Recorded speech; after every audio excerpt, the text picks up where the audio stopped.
ఎర్ర సముద్రం లాంటి శ్రమలని చీల్చేశాడే. ఎరికో గోడ వంటి గొప్ప కోటను కూల్చేశాడే.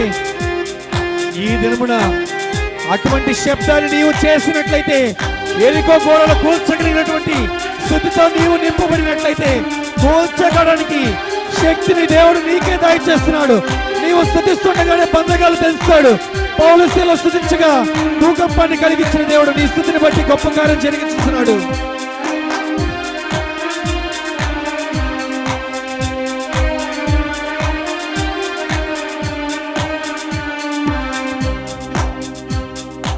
ఎర్ర సముద్రమును చీల్చాడే, ఇక్కడ జయధ్వని ఏకముగా వచ్చుచున్నది. పడాలి. ఎర్ర సముద్రమును చీల్చాడే, ఇక్కడ జయధ్వని ఏకముగా వచ్చుచున్నది. ఆకాశం తెరవబడింది.